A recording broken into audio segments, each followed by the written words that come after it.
Assalamualaikum warahmatullahi wabarakatuh. Shalom, selamat pagi Ibu Guru dan teman-teman semua.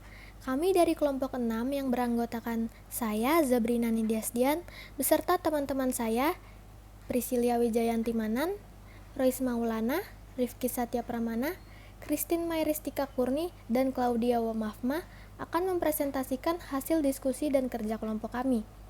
Adapun topik yang akan kami bahas adalah bangkitnya nasionalisme melalui organisasi. Organisasi yang akan kami bahas adalah yang pertama Budi Utomo atau yang biasa disebut Stovia, yang kedua Serikat Islam, yang ketiga Idensi Partij, yang keempat Perhimpunan Pelajar Indonesia, dan yang kelima Partai Nasional Indonesia. Baik, untuk organisasi pertama akan dijelaskan oleh teman saya yaitu Rifki. Organisasi Budi Utomo. Budi Utomo adalah organisasi pemuda yang didirikan oleh Setomo dan para mahasiswa School Thought of Leading Fund Inlas C. Adsen, yaitu Goenawan Mangoen Koesoemo dan Soeharji pada tanggal 20 Mei 1908. Organisasi ini digagas oleh Wahidin Sodirohusodo. Organisasi ini bersifat sosial, ekonomi, dan budaya yang tidak bersifat politik. Berdirinya Budi Utomo menjadi awal pergerakan yang bertujuan untuk mencapai kemerdekaan Indonesia. Walaupun pada awalnya organisasi ini hanya ditujukan bagi golongan berpendidikan Jawa. Saat ini tanggal berdirinya Budi Utomo diperingati sebagai Hari Kebangkitan Nasional. Tujuan organisasi Budi Utomo. Tujuan organisasi Budi Utomo adalah memperoleh kemajuan yang harmonis bagi nusa bangsa Jawa dan Madura. Pada waktu itu, ide persatuan seluruh Indonesia belum dikenal, maka dari itu yang dihendaki Budi Utomo hanya perbaiki sosial yang meliputi Jawa dan Madura. Untuk melaksanakan tujuan tersebut ditempuh beberapa program. 1. Memajukan pengajaran sesuai dengan apa yang dicita-citakan dari Dr. Wahidin. Ini merupakan usaha pertama untuk mencapai kemajuan bangsa. 2. Memajukan pertanian, peternakan, perdagangan. Jadi sudah mengerti bahwa kemajuan harus juga meliputi bidang perekonomian. 3. Memajukan teknik dan industri, yang berarti bahwa ke arah itu sudah menjadi cita-cita. 4. Menghidupi kembali kebudayaan. Baik, untuk organisasi yang kedua akan dijelaskan oleh teman saya yaitu Rois. Syarikat Islam. Lahirnya Syarikat Islam didahului dengan berdirinya Syarikat Dagang Islam. Syarikat Dagang Islam adalah organisasi yang awalnya berisi perkumpulan pedagang Islam. Organisasi Syarikat Dagang Islam atau yang disebut SDI didirikan oleh Haji Samanhudi Surakarta pada tahun 1905. Syarikat Dagang Islam merupakan organisasi yang berdasarkan pada kepercayaan kepada umat Islam dan perekonomian rakyat sebagai dasar penggerak. Di bawah pimpinan Haji Samanhudi, perkumpulan ini menjadi bertambah sempurna, pesat hingga menjadi perkumpulan yang berpengaruh di Indonesia. Pada tahun 1909, R.M. Tirtosurjo mendirikan Syarikat Dagang Islamiyah di Batavia. Pada tahun 1910, Tirtosuryo mendirikan lagi organisasi serupa di Buitenzorg. Demikian pula di Surabaya, HOS Tejokriyominoto mendirikan organisasi serupa pada tahun 1912. Tujuan organisasi Serikat Islam yaitu 1. Melakukan segala daya upaya untuk mengangkat derajat rakyat untuk kemakmuran tumpah darahnya. 2. Mengatasi tekanan dari bangsawan yang dirasakan oleh masyarakat Indonesia di Solo. 3. Memajukan kepentingan jasmani dan rohani penduduk pribumi. 4. Memajukan pengajaran Islam. 5. Memajukan kegiatan perdagangan. Baik, untuk organisasi ketiga akan dijelaskan oleh teman saya yaitu Christine. NDSK Pratik atau IP. Terbentuknya NDSK Pratik merupakan gagasan utama dari F.E. Douwes Dekker. Meskipun keturunan Belanda, ia adalah seseorang pelapor munculnya nasionalisme di Indonesia pada awal abad ke-20. Douwes Dekker bukanlah keturunan asli di Indonesia sehingga ia pun beberapa kali mengalami diskriminasi dari orang Belanda murni. Oleh karena itu, Douwes Dekker memiliki ide untuk mencetuk NDSK Bond, sebuah organisasi yang dipimpin oleh orang-orang asli Hindia Belanda. Namun, organisasi tersebut tidak dapat berjalan dengan baik. Hingga pada tahun 1912, Dewes Dekar mengajak Cipto Mangkusumo dan Suwardi Suwanagrat mendirikan partai sendiri bernama Indische Pratik.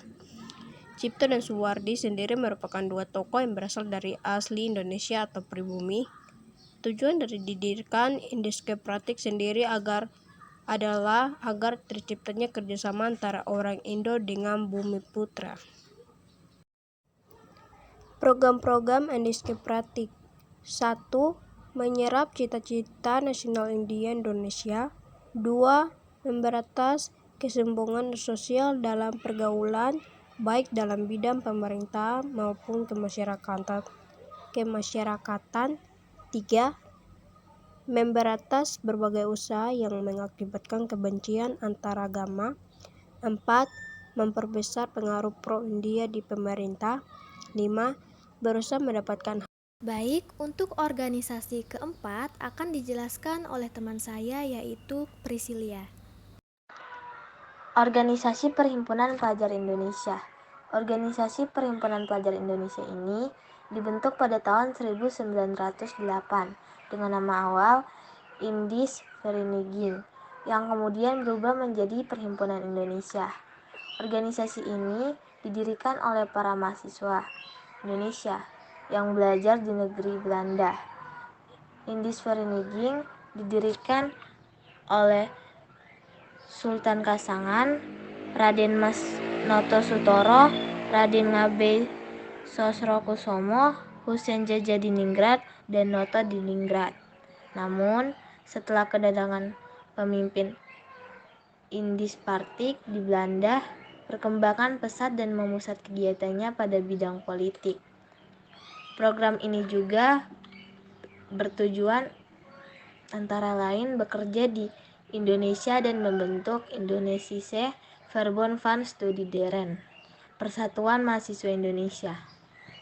Tetapi semenjak Muhammad Hatta dan Ahmad Subarjo bergabung dalam kepengurusan, kegiatan Perhimpunan Indonesia ini semakin meningkat.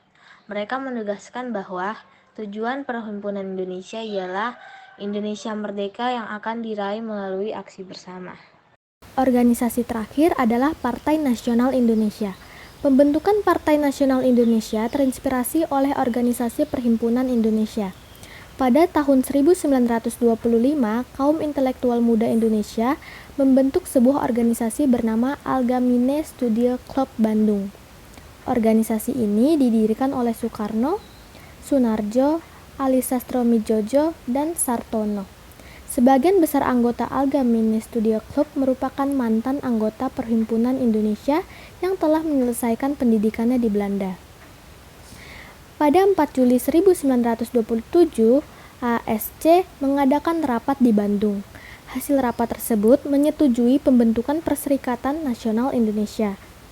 Rapat tersebut juga menetapkan Insinyur Soekarno sebagai Ketua Umum Perserikatan Nasional Indonesia. Tokoh-tokoh yang tergabung dalam kepengurusan Perserikatan Nasional Indonesia yaitu Cipto Mangunkusumo, Anwari Sartono, Iskak Cokroadi Suryo, Suwanarjo, Budiarto, dan Samsi. Perserikatan Nasional Indonesia merupakan organisasi radikal yang ditandai dengan strategi non-kooperatif, self-help, dan marhanisme. Adapun tujuan dari Partai Nasional Indonesia adalah meraih kemerdekaan Indonesia. Yang kedua, perlu adanya upaya melawan imperialisme Belanda yang telah menjadikan Indonesia sebagai sapi perah untuk kepentingan ekonomi pemerintah kolonial Belanda.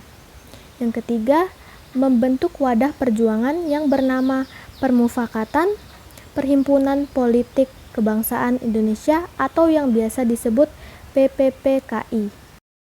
Nah, untuk mencapai tujuan organisasi, Partai Nasional Indonesia memiliki program kerja sebagai berikut. Yang pertama, pada usaha politik. Salah satu contohnya adalah memperkuat rasa nasionalisme. Yang kedua, usaha ekonomi. Salah satu contohnya adalah memajukan perdagangan pribumi. Yang ketiga adalah usaha sosial. Contohnya adalah meningkatkan derajat perempuan. Demikian beberapa hal yang bisa kami sampaikan pada kesempatan hari ini. Kami mohon maaf apabila ada tutur kata maupun tindakan yang kurang berkenan bagi ibu dan teman-teman sekalian. Terima kasih sudah menyimak presentasi kami dengan baik. Akhir kata, wassalamualaikum warahmatullahi wabarakatuh. Shalom, selamat siang.